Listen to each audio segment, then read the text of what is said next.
Anísio Spínola Teixeira nasceu em Caetité, na Bahia, em 12 de julho de 1900. Estudou no Instituto São Luís, na cidade em que nasceu, e no Colégio Antônio Vieira, em Salvador, ambas jesuítas.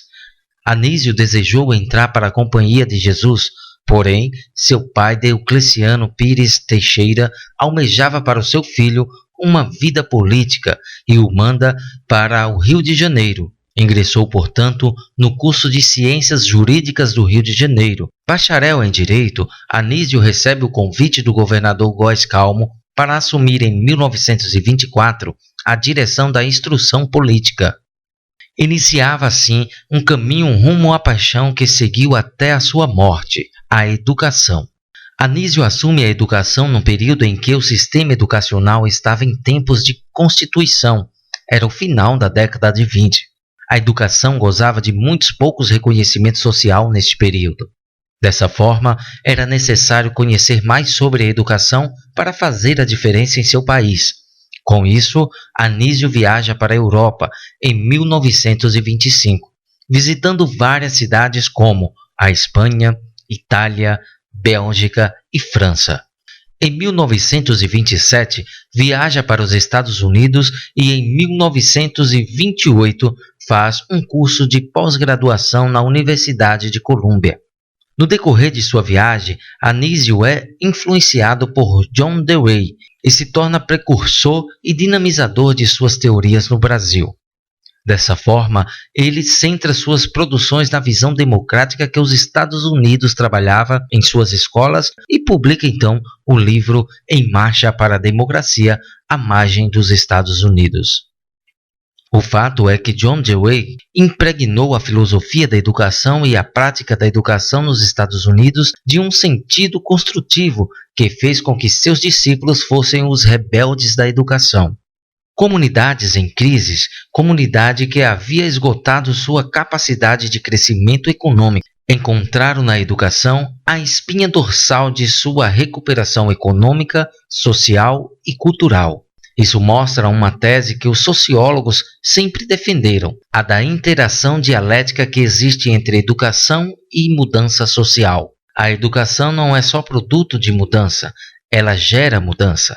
Ela não é só produto da revolução social. E Anísio sentia atração pela filosofia de Dewey, provavelmente porque sabia que no Brasil era através da educação que nós deveríamos realizar a nossa revolução nacional. Em 1931, assume o cargo de diretor-geral da Instrução Política do Distrito Federal, o qual pedira demissão em 1935 devido ao golpe do Estado Novo. Abre aspas. O período autoritário que ficou conhecido como Estado Novo teve início no dia 10 de novembro de 1937 com um golpe liderado pelo próprio presidente Getúlio Vargas e apoiado em outros pelo general Góes Monteiro. Para que ele fosse possível, foi preciso eliminar as resistências existentes nos meios civis e militares e formar um núcleo coeso em torno da ideia da continuidade de Vargas no poder. Esse processo se desenvolveu principalmente ao longo dos anos de 1936 e 1937, impulsionado pelo combate ao comunismo e por uma campanha para a neutralização do então governador gaúcho Flores da Cunha, considerado por seu poder político e militar um obstáculo ao continuismo de Vargas e à consolidação de um exército forte, unificado e impermeável à política. Fecha aspas. Entre as jazigas de manganês recém-descobertas e o convite para ser secretário da Educação do Estado da Bahia, Anísio optou novamente pela educação em 1947, como antes já tinha feito ao deixar de exercer a função de bacharel em Direito, cargo onde permaneceu até 1951. Durante esse período pelo qual se afastou da vida política, se dedicou à exportação de minérios. Em 1950, criou o Instituto Educacional Carneiro Ribeiro, conhecido como Escola Parque na Bahia, que instituía a educação integral para a criança de forma nuclear, atendendo às crianças pobres da região.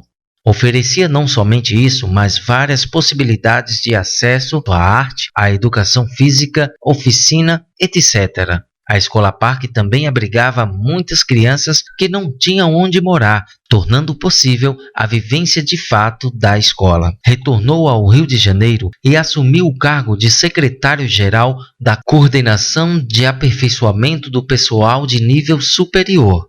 Em 1952, assume o cargo de diretor do Instituto Nacional de Estudos Pedagógicos, o INEP, permanecendo nos dois cargos até o ano de 1964.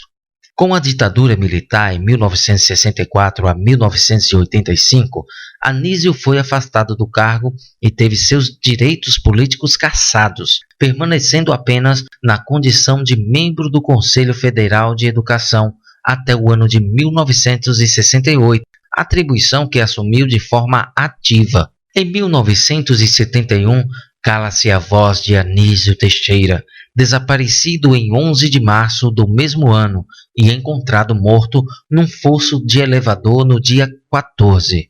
A perícia afirmou que a morte foi acidental, porém, a família acredita que Anísio foi vítima de repressão.